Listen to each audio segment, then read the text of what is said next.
రాష్ట్రంలో దాదాపు 30,000 మంది మహిళలు అదృశ్యమైతే జగన్ ప్రభుత్వం పట్టించుకోలేదని జనసేన అధినేత పవన్ కళ్యాణ్ విమర్శించారు.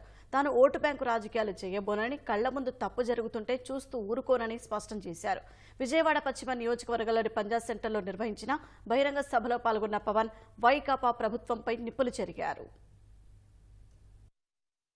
మైనారిటీల అభ్యున్నతికి కూటమి మేనిఫెస్టో తోడ్పడుతుందని, వారికి అండగా ఉంటామని జనసేన అధినేత పవన్ కళ్యాణ్ భరోసా ఇచ్చారు.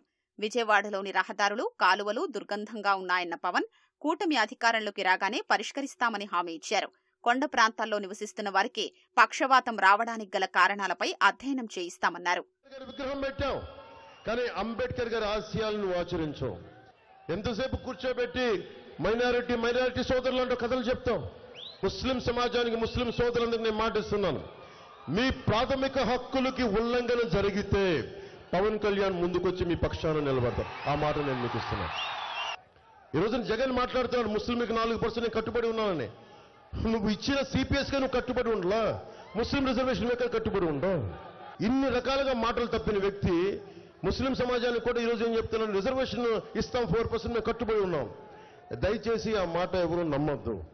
విజయవాడలో గొడవలు ఆగాలంటే శాంతి భద్రతలు బలంగా ఉండాలని పవన్ అన్నారు.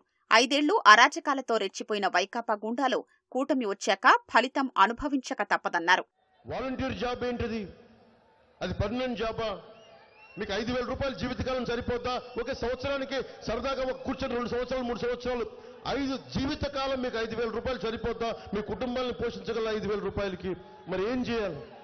ఎంతసేపు వ్యక్తుల్ని కుల గణాంకాలతో ఆపేస్తున్నాం. నేను కుల గణాంకాలకి కొనసాగింపుగా నేను కోరుకుంటుంది ప్రతిభా గణాంకాలు కావాలి.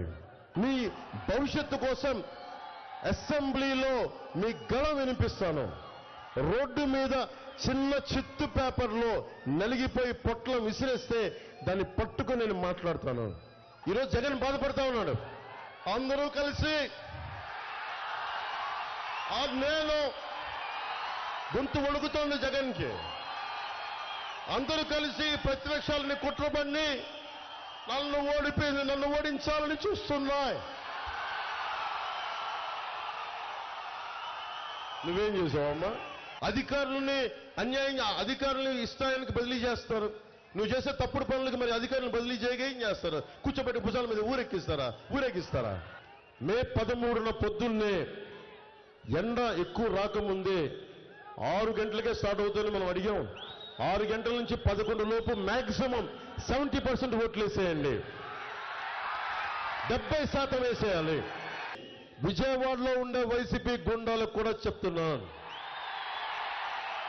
ఒక్కొక్క వైసీపీ గుండాకి చెప్తున్నాం, మీరు రెచ్చిపోయారు 5 సంవత్సరాలు. నోటికి తాళాలు లేవు మీకు. మిమ్మల్ని స్ట్రీమ్ లైన్ చేస్తాం. వైసీపీ నాయకులు పరిధి దాటి మాట్లాడారు, వాళ్ళకి పరిధి అంటే ఏంటో తెలియజేస్తాం.